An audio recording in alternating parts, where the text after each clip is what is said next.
Halo, selamat datang lagi di Bataners Channel. Pada pembahasan kali ini, saya ingin membahas tentang SDGs, terutama SDGs yang sudah disesuaikan dengan kisi-kisi terbaru dari BKN. Materi pada video ini, kita akan mempelajari tentang apa itu SDGs, 5P dari SDGs, pilar SDGs, 17 tujuan SDGs, dan SDGs di bidang kesehatan. Kita langsung saja pada materi yang pertama. Apa itu SDGs? Pada tanggal 25 sampai 27 September 2015, bertempat di Markas Besar Perserikatan Bangsa-Bangsa atau PBB, para pemimpin dunia secara resmi mengesahkan Agenda Tujuan Pembangunan Berkelanjutan atau SDGs sebagai kesepakatan pembangunan global. Kurang lebih 193 kepala negara hadir, termasuk Wakil Presiden Indonesia Yusuf Kala turut mengesahkan agenda SDGs.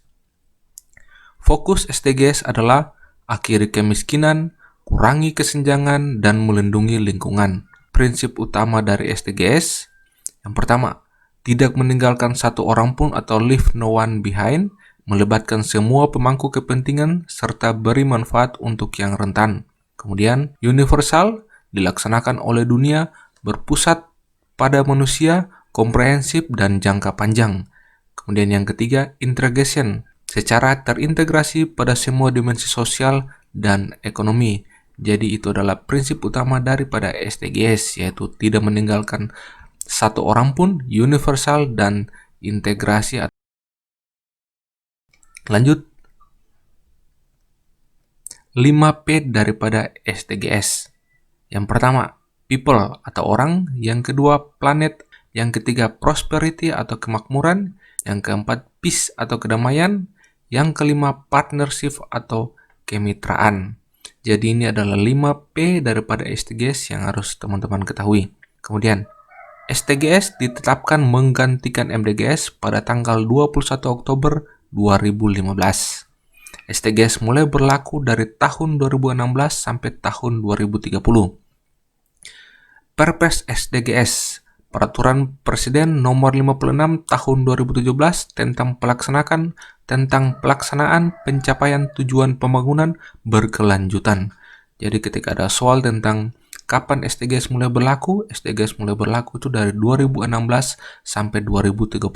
SDGs mengganti MDGs yaitu pada tanggal 21 Oktober 2015. Jika ada pertanyaan lagi tentang Perpres daripada pelaksana SDGs yaitu Peraturan Presiden Nomor 59 Tahun 2017. Jadi ini adalah hal-hal yang teman-teman harus ketahui.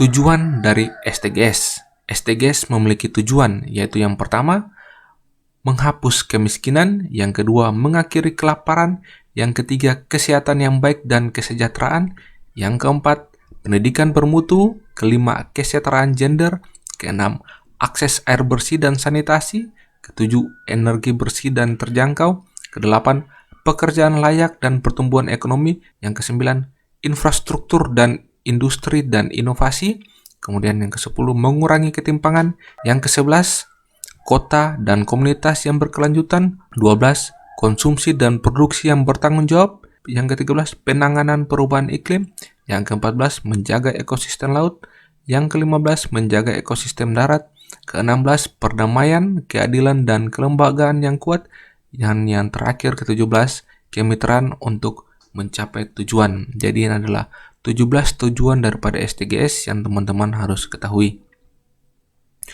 Secara singkat, 17 tujuan dari SDGs yaitu yang pertama, kemiskinan, kedua, kelaparan, ketiga, kesehatan, keempat, pendidikan, kelima, kesetaraan gender, keenam, air bersih, ketujuh, energi, kedelapan, pekerjaan, kesembilan, infrastruktur, ke-10, ketimpangan, ke-11 kota, 12 konsumsi dan produksi, ke-13 perubahan iklim, ke-14 laut, ke-15 darat, ke-16 perdamaian, dan yang terakhir ke-17 yaitu kemitraan. Jadi ini adalah secara singkat 17 tujuan daripada SDGs yang sudah saya rangkumkan. Kemudian ada juga pembahasan tentang pilar SDGs. Pilar SDGs yaitu yang pertama, pilar sosial, pilar ekonomi, pilar lingkungan, dan pilar hukum dan tata kelola. Untuk pembagian yang termasuk dalam pilar sosial apa saja, teman-teman bisa lihat dari warnanya. Untuk warna merah adalah pilar yang termasuk dalam pilar sosial, yang warna kuning adalah yang termasuk dalam pilar ekonomi, dan yang warna hijau adalah yang masuk dalam pilar lingkungan, dan yang terakhir yang berwarna biru adalah yang termasuk dalam pilar hukum dan tata kelola. Jadi teman-teman bisa lihat saja sendiri ya. Halo teman-teman, pada kesempatan kali ini saya ingin memperkenalkan tentang paket materi yang ada di Betternaries. Yang pertama ada paket 1, materi SKB Kesehatan Umum, berisi materi SKB Kesehatan Umum untuk semua tenaga medis yang mengikuti SKB, menyumbang 30% SKB. Harga yang normal yaitu 100.000 kini harganya diskon menjadi 45.000 saja. Yang kedua ada materi SKB Perawat, berisi materi SKB Kesehatan Umum, materi SKB Perawat, buku panduan pemecahan soal FR 2018 dan termasuk tryout dengan harga biasanya itu adalah 150.000, kini turun menjadi harga diskon yaitu 95.000 saja. Jadi ketika teman-teman membeli paket materi, teman-teman akan mendapat tentang visi dan misi Kemenkes, FRJM, Nawacita, dan BPJS dengan indikator semuanya. Ada juga materi tentang MDGs, SDGs, SKN dengan semua submaterinya. Ada juga materi tentang BKKBN, ada juga materi tentang farmasi dan obat-obatnya yang di dalamnya sudah termasuk tentang narkotika dan psikotropika. Kemudian ada gizi dan pangan, ada puskesmas, ada pembahasan tentang rumah sakit juga, ada pembahasan juga tentang Undang-Undang Kesehatan Nomor 38 untuk perawat, kemudian ada Undang-Undang Nomor 39 Tahun 2009 tentang kesehatan, ada pembahasan tentang lengkap juga tentang program TB di Indonesia, program stunting dan desa siaga di Indonesia, pembahasan tentang SCSN atau Sistem Jaminan Nasional, di dalamnya sudah termasuk BPJS Kesehatan dan BPJS Ketenagakerjaan, ada program penyakit tidak menular atau PTM di Indonesia, ada program Indonesia Sehat, pendekatan keluarga Indonesia, PK juga saya sudah bahas lengkap sekali di sini, jadi teman-teman tinggal belajar saja. Ada juga materi tentang program Poskedes, Polindes, dan Pospindu di Indonesia. Ada program PHBS, ada program imunisasi. Ada juga termasuk saya bahas ini adalah kesehatan lingkungan. Ini juga ada juga saya memberikan materi tentang derajat dan luas luka bakar. Ada tentang gaya kepemimpinan. Ada model praktik keperawatan profesional. Ada etika keperawatan. Kemudian ada tahap perkembangan keluarga, tugas dan fungsi keluarga indeka. Kemudian ada penyakit menular. Ada range of motion. Ada tupoksi perawat. Ada jabatan fungsi perawat dan parameter lab dari kehamilan, persalinan. Kemudian ada materi tentang prosedur, pemasangan infus,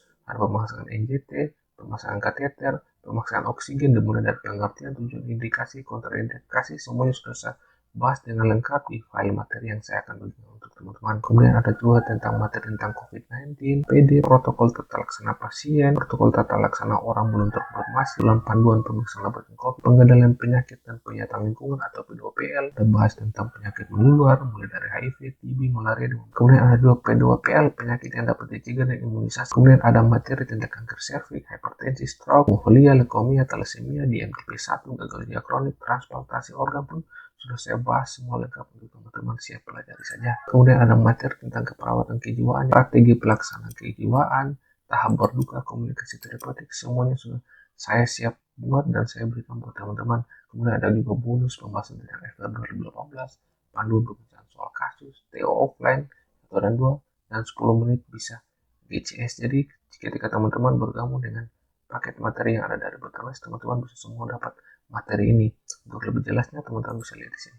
Ketika teman-teman membeli paket materi kesehatan umum, ini semua materi ini akan teman-teman dapatkan. Saya sudah buat per foldernya dengan rapi sehingga teman-teman mempelajarinya dengan sangat mudah dan sangat terstruktur. Kemudian jika teman-teman membeli paket materi SKB Perawat, teman-teman bisa mendapatkan ini semua yang materi yang saya buat ini, mulai dari materi kesehatan umum dan materi SKB Perawat sendiri, semuanya sudah sama. Kemudian saya sudah buat di sini, teman-teman tinggal belajarnya. Kemudian ini juga adalah file-file bonus, ada pembahasan FR nya mulai dari FR1, FR2, FR3 sampai FR yang kelima, yang seperti yang saya tampilkan di video di channel YouTube saya. Kemudian ada buku tentang pemecahan soal kasus yang bisa teman-teman pelajari dari uji kompetensi yang sebelumnya. Kemudian ini adalah ada TO, ada 10 menit sejenis, dan yang paling terakhir ini sangat bagusnya adalah saya sudah menyiapkan link tryout untuk teman-teman. Jadi teman-teman tinggal copy dan paste ini, kemudian taruh di browser teman-teman, kemudian ada passwordnya, ini adalah password sendiri. Kemudian teman-teman bisa lakukan pelatihan soal di sini.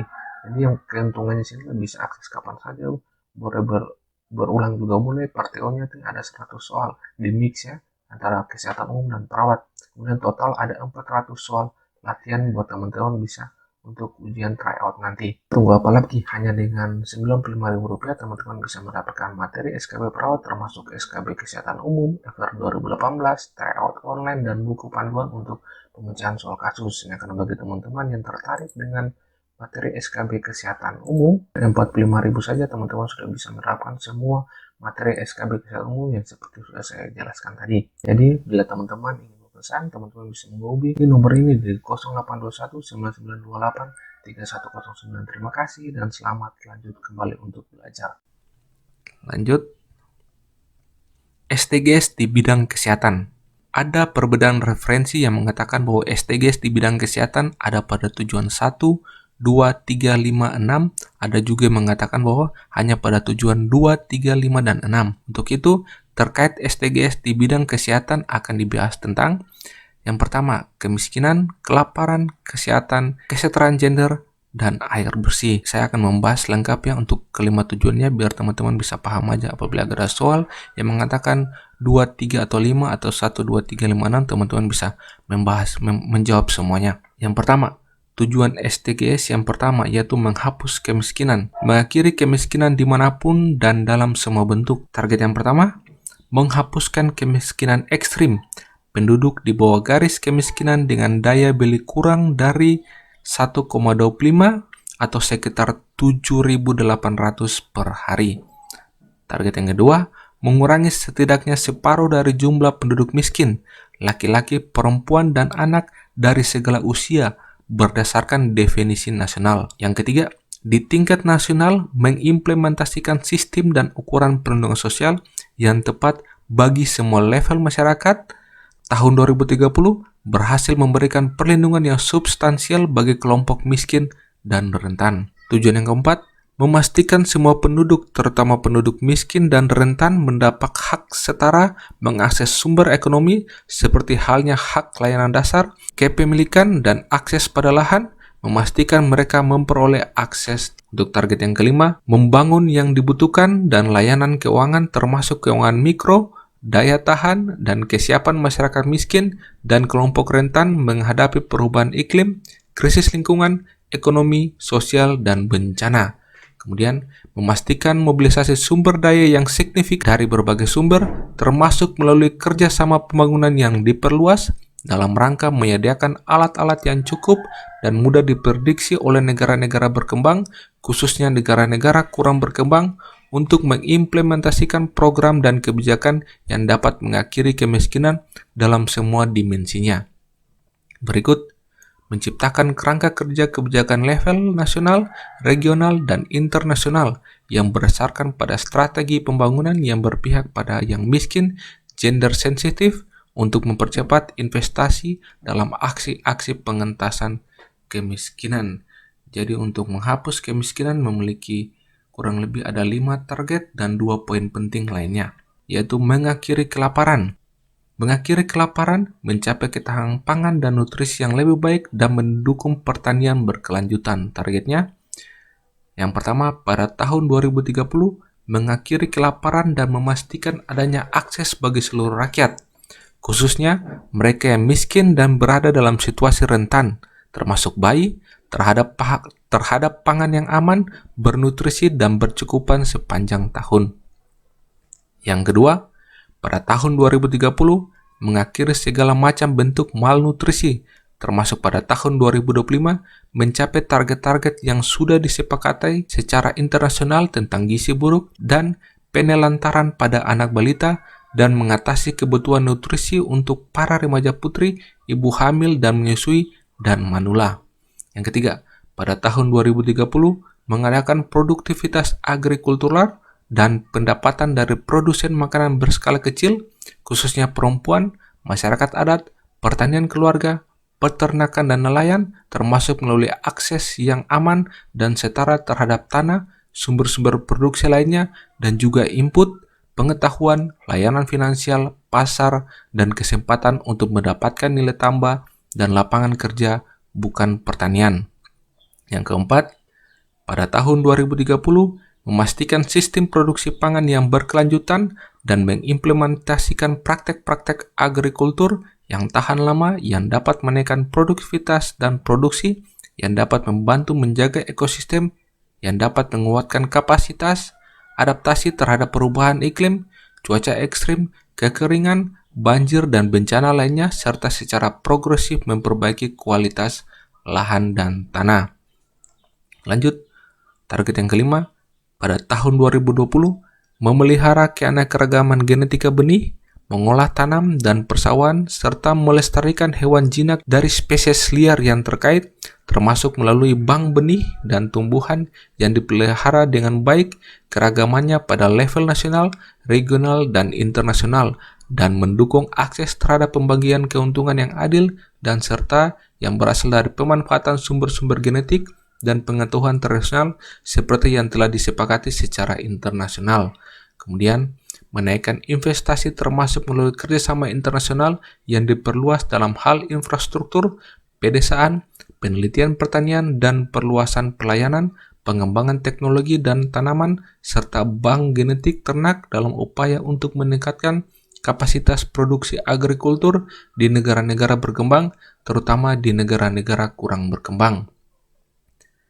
Memperbaiki dan mencegah pembatasan perdagangan dan distorsi dalam pasar agrikultur dunia, termasuk melalui penghilangan bersama dari segala bentuk subsidi ekspor agrikultur dan semua ukuran ekspor lainnya yang memiliki efek yang sama sesuai dengan mandat putaran pembangunan Doha. Mengadopsi ukuran yang dapat memastikan fungsi yang layak bagi pasar komoditi pangan dan turunannya, dan memfasilitasi akses terhadap informasi pasar termasuk persediaan pangan dalam rangka untuk membatasi penggolakan ekstrim harga bahan pangan.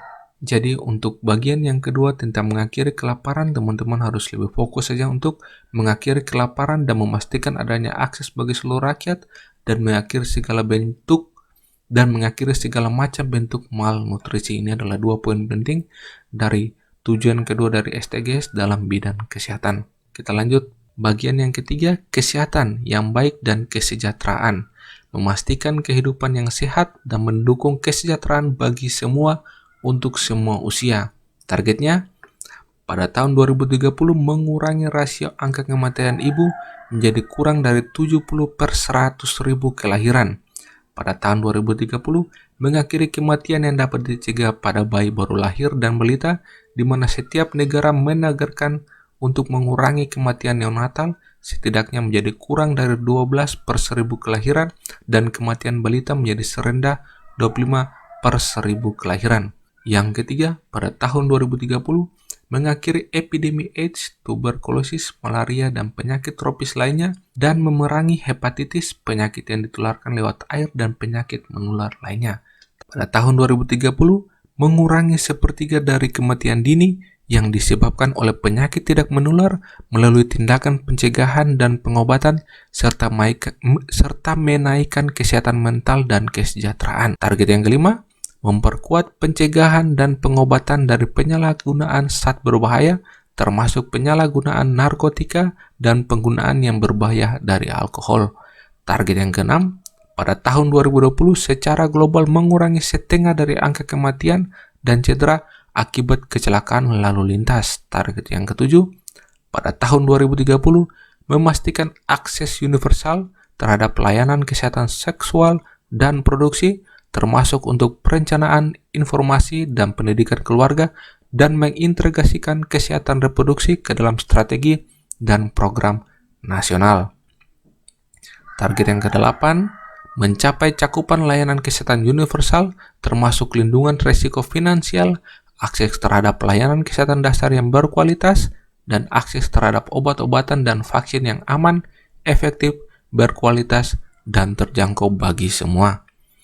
Target yang kesembilan, pada tahun 2030 secara substansial mengurangi angka kematian dan penyakit yang disebabkan oleh bahan kimia berbahaya dan juga polusi dan kontaminasi udara, air, dan tanah.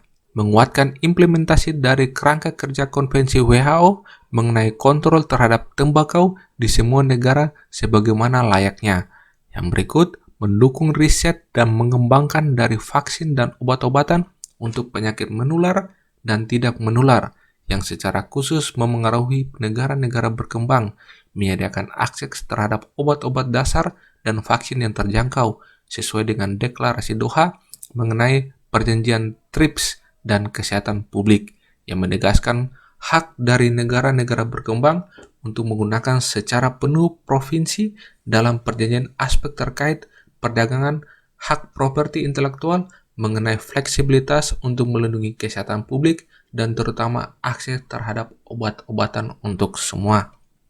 Poin yang berikut, secara substansional meningkatkan pendanaan untuk perekrutan, pengembangan, training, dan daya serap tenaga kerja kesehatan di negara-negara berkembang, terutama di negara kurang berkembang dan negara berkembang kepulauan kecil. Kemudian, menguatkan kapasitas di setiap negara, khususnya di negara berkembang, untuk peringatan dini, pengurangan risiko, dan manajemen risiko kesehatan nasional yang berhubungan dengan SDG kesehatan di Indonesia lebih berfokus kepada poin yang pertama dan poin yang kedua, yaitu mengurangi rasio angka kematian ibu menjadi kurang dari 70/100 kelahiran dan kematian neonatal setidaknya berkurang menjadi 12/1000 kelahiran dan kematian balita menjadi serendah 25/1000 kelahiran. Jadi itulah fokus SDG kesehatan di Indonesia. Kita lanjut pada tujuan yang kelima daripada SDGs di bidang kesehatan, yaitu kesetaraan gender. Mencapai kesetaraan gender dan memberdayakan semua perempuan dan anak perempuan.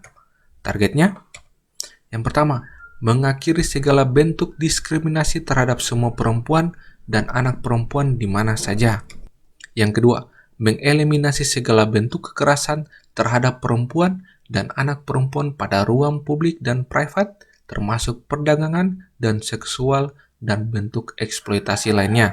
Yang ketiga, menghapus semua praktek-praktek yang membahayakan seperti perkawinan anak, dini, dan paksa, dan sunat pada perempuan.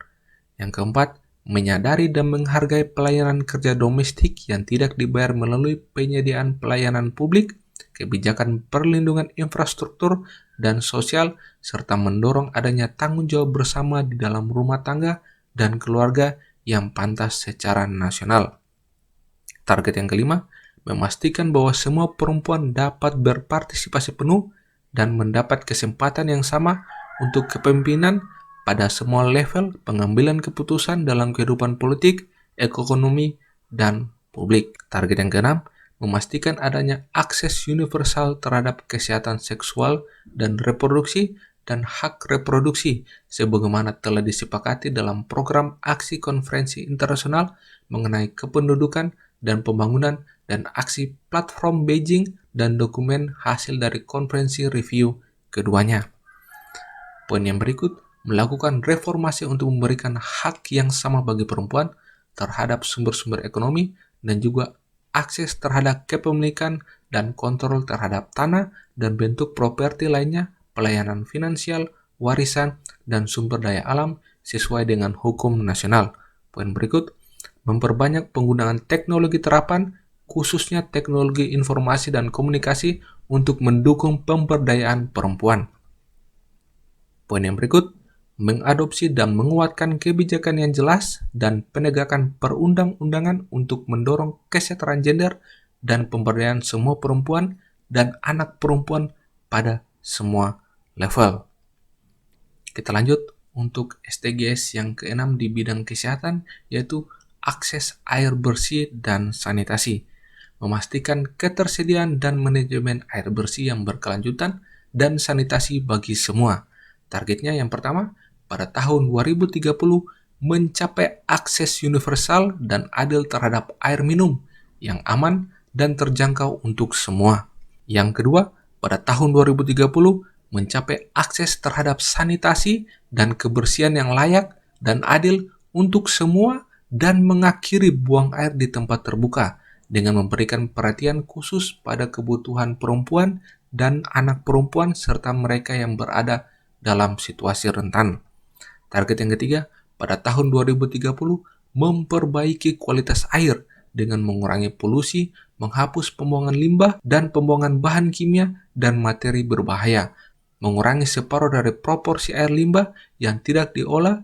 Target yang keempat, pada tahun 2030 secara substantif meningkatkan penggunaan air secara efisien di semua sektor dan memastikan pengambilan dari suplai air bersih yang berkelanjutan untuk mengatasi kelangkaan air dan secara substansial mengurangi jumlah orang yang mengalami kelangkaan air.